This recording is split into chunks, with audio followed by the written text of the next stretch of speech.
ओम शांति।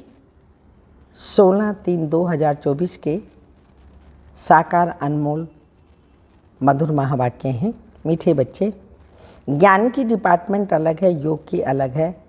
योग से आत्मा सतो प्रधान बनती है। योग के लिए एकांत की जरूरत है। क्वेश्चन, स्थायी याद में रहने का आधार क्या है? आंसर, तुम्हारे पास जो कुछ भी है उसे भूल जाओ, शरीर भी याद ना रहे, सब ईश्वरीय सेवा में लगा दो। यही है मेहनत। इस कुर्बानी से याद स्थायी रह सकती है। तुम बच्चे प्यार से बाप को याद करेंगे तो याद से याद मिलेगी। बाबा भी करंट देंगे। करंट से ही आयु बढ़ती है, आत्मा एवर हेल्दी बन सकती है। ओम शांति। अब योग और ज्ञान दो चीज़ें हैं। बाप के पास ये बहुत बड़ा खजाना है जो बच्चों को देते हैं। बाप को जो याद करते, बहुत याद करते हैं, उनको करंट जास्ती मिलती है, क्योंकि याद से याद मिलती है। ये कायदा है, क्योंकि मुख्य है ही याद। ऐसे नहीं कि ज्ञान बहुत है, इसका मतलब याद करते हैं या नहीं। ज्ञान की डिपार्टमेंट अलग है, योग की बहुत बड़ी सब्जेक्ट है, ज्ञान की उससे भी कम। योग से आत्मा सतो प्रधान बन जाती है, क्योंकि बहुत याद करते हैं। याद के बिगैर सतो प्रधान बनना असंभव है। तो बच्चे ही सारा दिन बाप को याद नहीं करते तो बाप भी याद नहीं करेंगे। बच्चे अच्छी रीति याद करते हैं तो बाप की भी याद से याद मिलती है। बाप को खींचते हैं। यह भी बना बनाया खेल है। जिसको अच्छी रीति समझना है, याद के लिए बहुत एकांत भी चाहिए। पिछाड़ी में आने वाले जो ऊंच पद पाते हैं, उनका आधार भी याद है। उन्हें याद बहुत रहती है, याद से ही याद मिलती है। जब बच्चे बहुत याद करते हैं तो बाप भी बहुत याद करते हैं। वह कशिश करते हैं, कहते हैं ना बाबा रहम करो, कृपा करो। इसमें भी चाहिए याद। अच्छी तरह याद करेंगे तो ऑटोमेटिकली वह कशिश होगी, करंट मिलेगी। आत्मा को अंदर आता है, मैं बाबा को याद करती हूँ, तो वह याद एकदम भरपूर कर देती है। ज्ञान है धन। याद से फिर याद मिलती है, जिससे हेल्दी बन जाते हैं, पवित्र बन जाते हैं। इतनी ताकत है जो सारे विश्व को पावन बना देते हैं। इसलिए बुलाते हैं बाबा आओ, आकर के पति से पावन बनाओ। मनुष्य तो कुछ नहीं जानते, ऐसे ही रड़ियाँ मारते और समय वेस्ट करते रहते हैं। बाप को जानते ही नहीं। नोदा भक्ति भल करते हैं, शिव के मंदिर में जाकर काशी कलवट खाते हैं, मिलता कुछ भी नहीं। फिर भी विकर्म बनने शुरू हो जाते हैं, माया झट फंसा देती है। प्राप्ति कुछ भी नहीं। अब तुम बच्चे जानते हो पतित पावन बाप है, उन पर कुर्बान जाना चाहिए। वह समझते हैं शिव शंकर एक है, यह भी अज्ञान है। यहाँ बाबा बार बार कहते हैं मन मना भाव, मुझे याद करो तो तुम पवित्र बन जाएंगे। तुम काल पर जीत पाते हो, इसमें तुम जितनी कोशिश करेंगे तो माया भी विघन डालेगी, क्योंकि माया समझती है यह बाप को याद करेंगे मुझे छोड़ देंगे। क्योंकि जब तुम मेरे बनते हो सब कुछ छोड़ना पड़े। मित्र संबंधी धन आदि कुछ भी याद ना आए। एक कथा है ना, लाठी भी छोड़ो। सब चीज़ें छुड़ाते हैं, परंतु यह कभी नहीं कहते शरीर को भी याद नहीं करो। बाप कहते हैं ये शरीर भी पुराना है, इसे भी भूलो। भक्ति मार्ग की बातें भी छोड़ दो, एकदम सब कुछ भूल जाओ। अथवा जो कुछ है काम में लगा दो, तभी याद टिकेगी। ईश्वरीय कार्य में लगा दो। अगर ऊंच पद पाना है तो बहुत मेहनत चाहिए। शरीर भी याद ना रहे, अशरीरी आए थे, अशरीरी होकर जाना है। बाप बच्चों को पढ़ाते हैं, इनको कोई तमन्ना नहीं है। यह तो सर्विस करते हैं, बाप में ही तो ज्ञान है ना। ये बाप और बच्चों का खेल इकट्ठा है। संगम युग पर बाप बच्चों का पाठ चलता है। ड्रामा में ये खेल है जो बाप और बच्चों का खेल इकट्ठा है। बच्चे भी याद करते हैं, फिर बाप बैठ सर्च लाइट देते हैं। कोई बहुत खींचते हैं तो बाप बैठ लाइट देते हैं, बहुत नहीं खींचते तो यह बाबा बैठ बाप को याद करते हैं।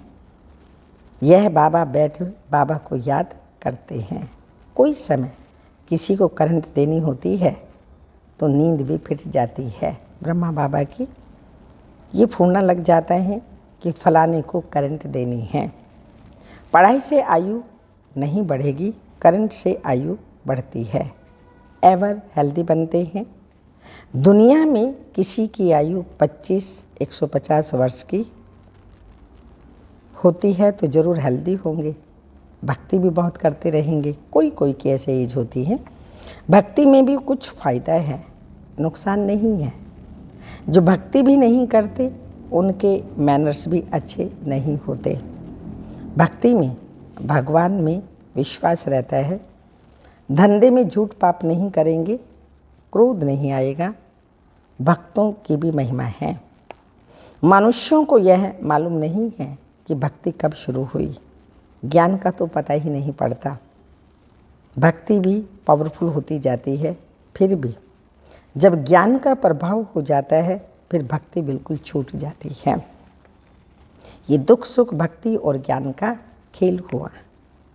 मनुष्य कह देते हैं दुख सुख भगवान ही देते हैं, फिर उनको सर्वव्यापी कह देते हैं, लेकिन सुख दुख अलग चीज़ है। ड्रामा को न जानने के कारण कुछ भी समझते नहीं। इतनी सब आत्माएं एक शरीर छोड़ दूसरा लेती हैं, यह तुम ही जानते हो। ऐसे नहीं कहेंगे कि सत्युग में तुम देही अभिमानी रहते हो। यह तो अब बाप सिखलाते हैं, ऐसे देही अभिमानी बनो। अपने को आत्मा समझ बाप को याद करना है, पवित्र बनना है। वहाँ तो है ही पवित्र सुख धाम। सुख में कोई याद नहीं करते, भगवान को याद करते हैं दुख में। देखो ड्रामा कितना वंडरफुल है, जिसको तुम ही नंबरवार जानते हो। ये जो पॉइंट्स लिखते हैं यह भी भाषण के समय रिवाइज करने के लिए। डॉक्टर वकील भी पॉइंट नोट करते हैं। अब तुमको बाप की मत मिलती है तो फिर रिवाइज भी करना चाहिए भाषण करने के समय। इसमें तो है बाबा की प्रवेशता। बाप तुमको समझाते हैं तो यह भी सुनेंगे। ये पॉइंट नहीं सुनाते तो मुझे क्या पता जो तुमको समझाऊं। बाप कहते हैं यह बहुत जन्मों के अंत का जन्म है। ब्रह्मा और विष्णु का चित्र भी है। तुम राजाई चाहते हो तो सिर्फ नंबरवार राजाई में चलते हो, नंबरवार। जितना याद करते हैं धारणा करते हैं उतना पद पाते हैं। बाप कहते हैं गुह्यते गुह्य बातें सुनाता हूँ, तुम नई नई पॉइंट्स नोट करो, पुरानी काम में नहीं आएंगी। भाषण के बाद फिर याद आएगा कि यही पॉइंट समझाते तो बुद्धि में ठीक बैठ जाती। तुम सब ज्ञान के स्पीकर हो, सब के सब ज्ञान के स्पीकर हो, परंतु नंबरवार। सबसे अच्छे महारथी हैं। बाबा की बात अलग है, ये बाप दादा दोनों इकट्ठे हैं। मम्मा सबसे अच्छा समझाती हैं। बच्चे संपूर्ण मम्मा का साक्षात्कार भी करते थे। कहाँ जरूर होता था तो बाबा भी प्रवेश करके अपना काम कर लेता था। ये सब समझने की बातें हैं। पढ़ाई फुर्सत के समय होती है, सारा दिन तो धंधा आदि करते हैं, तो विचार सागर मंथन करने के लिए फुर्सत चाहिए, शांति चाहिए। समझो कोई को करंट देनी है, कोई अच्छी सर्विस करते हैं, करने वाला बच्चा है तो उसको मदद भी करनी है। उनकी आत्मा को याद करना पड़ता है। शरीर को याद कर फिर आत्मा को याद करना है, यह युक्ति रचनी है। सर्विसेबल बच्चे को तकलीफ है तो उनको याद करनी है, मदद भी करनी है, बाप को याद करना है, फिर खुद को भी आत्मा समझ कुछ ना कुछ उनकी आत्मा को भी याद करना है। यह जैसे सर्च लाइट देना होता है, ऐसे नहीं सिर्फ एक जगह बैठ याद करना है। चलते फिरते भोजन खाते भी बाप को याद करो। दूसरे को करंट देनी है तो फिर रात्रि को भी जागो। बच्चों को समझाया है सवेरे उठकर जितना बाप को याद करेंगे उतना कशिश होगी। बाबा भी लाइट देंगे, बाबा का यही तो धंधा है। तो बच्चों को सर्च लाइट देने का, जब बहुत सर्च लाइट देनी होती है तो भी बाप को बहुत याद करते हैं, तो बाप भी सर्च लाइट देते हैं। आत्मा को याद कर सर्च लाइट देनी होती है। ये बाबा भी सर्च लाइट देते हैं। फिर इनको कृपा कहो, आशीर्वाद कहो, कुछ भी कहो। सर्विसेबल बीमार होगा तो तरस पड़ेगा। रात को जाग कर के भी उनकी आत्मा को याद करेंगे, क्योंकि उनको पावर की दरकार है। याद करेंगे तो उनको रिटर्न में याद मिलती है। बाप का लव बच्चों पर जाती है, फिर उनको भी याद पहुंचती है। बाकी ज्ञान तो सहज है, उसमें माया के विघ्न नहीं पड़ते। मुख्य है याद, उसमें ही विघ्न पड़ते हैं। याद से ही बुद्धि सोने का बर्तन बन जाती है, जिसमें धारणा होती है। कहावत है, शेरनी का दूध सोने के बर्तन में ठहरता है। इस बाप के ज्ञान धन के लिए भी सोने का बर्तन चाहिए। बुद्धि रूपी बर्तन स्वच्छ प्योर सोने का चाहिए। वह तब होगा जब याद की यात्रा में रहेंगे। याद नहीं करेंगे तो धारणा नहीं होगी। ऐसे मत समझो कि बाप अंतर्यामी हैं, कुछ बोला और हुआ। ये तो भक्ति मार्ग में होता है। बच्चा हुआ तो कहेंगे गुरु की कृपा है, अगर नहीं हुआ तो कहेंगे ईश्वर की भावी। रात दिन का फ़र्क है। तुम बच्चों को ड्रामा का राज तो बाप ने अच्छी रीति समझाया है। तुम भी पहले नहीं जानते थे। यह है तुम्हारा मर्जीवा जन्म। अभी तुम जानते हो हम देवता बन रहे हैं। तुम इस टॉपिक पर समझा सकते हो कि लक्ष्मी नारायण का राज्य, लक्ष्मी नारायण को राज्य कैसे मिला, फिर कैसे गंवाया। सारी हिस्ट्री ज्योग्राफी हम आपको समझाएंगे। ये ब्रह्मा भी कहते हैं हम लक्ष्मी नारायण की पूजा करते थे, गीता पढ़ते थे। बाबा ने जब प्रवेश किया तो सब कुछ छोड़ दिया। साक्षात्कार हुआ। बाबा ने कहा मुझे याद करो तो विकर्म विनाश होंगे। इसमें गीता आदि पढ़ने की बात नहीं है। बाप इनमें बैठा है, सब कुछ छुड़ा दिया। कभी शिव का दर्शन करने मंदिर में भी नहीं गए। भक्ति की बातें एकदम उड़ गई। ये नॉलेज बुद्धि में आ गई। रचता और रचना के आदि मध्य अंत की बाप को जानने से तुम सब कुछ जान जाते हो। तुम वंडरफुल टॉपिक्स लिखो जो मनुष्य वंडर खाए। भागी सुनने के लिए मंदिर में जाकर कोई से भी पूछो। ये लक्ष्मी नारायण विश्व के मालिक थे और कोई धर्म नहीं था, भारत ही था। फिर तुम सत्युग को लाखों वर्ष कैसे कह देते हो, जबकि कहते हैं क्राइस्ट से 3000 वर्ष पहले पैराडाइज था। फिर लाखों वर्ष कैसे हुए? लाखों वर्ष में तो ढेरों के ढेर मच्छरों सदस्य हो जाएं। थोड़ी सी बात सुनाओ तो वंडर खाएंगे। परंतु जो इस कुल के होंगे उन्हों की बुद्धि में यह ज्ञान बैठेगा नहीं तो कहेंगे ब्रह्मा कुमारियों का वंडरफुल ज्ञान है। इसमें समझने की बुद्धि चाहिए। मुख्य बात है याद की। स्त्री पुरुष एक दो को याद करते हैं, ये आत्मा याद करती है परमात्मा को। इस समय सब रोगी हैं, अब निरोगी बनना है। ये टॉपिक भी रखो। बोलो आप जो घड़ी घड़ी बीमार पड़ते हो तो हम आपको ऐसी संजीवनी बूटी देंगे जो तुम कभी भी बीमार नहीं पड़ेंगे। अगर हमारी दवाई अच्छी तरह काम में लाएंगे तो कितनी सस्ती दवाई है। 21 पीढ़ी सतयुग त्रेता तक बीमार नहीं होंगे। वह है ही स्वर्ग। ऐसी ऐसी पॉइंट्स नोट कर लिखो। तुम सब सर्जनों से भी बड़ा अविनाशी सर्जन तुम्हें ऐसी दवाई देंगे जो तुम 21 जन्म के लिए कभी बीमार नहीं पड़ेंगे। अभी यह संगम, ऐसी बातें सुनकर मनुष्य खुश होंगे। भगवान भी कहते हैं मैं अविनाशी सर्जन हूँ।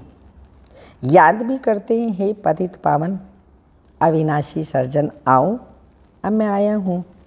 तुम सबको समझाते रहो, अंत में आखिर सब समझेंगे जरूर। बाबा युक्तियाँ बताते रहते हैं। अच्छा, मीठे मीठे सिक्की लदे बच्चों प्रति माता पिता बाप दादा का याद प्यार।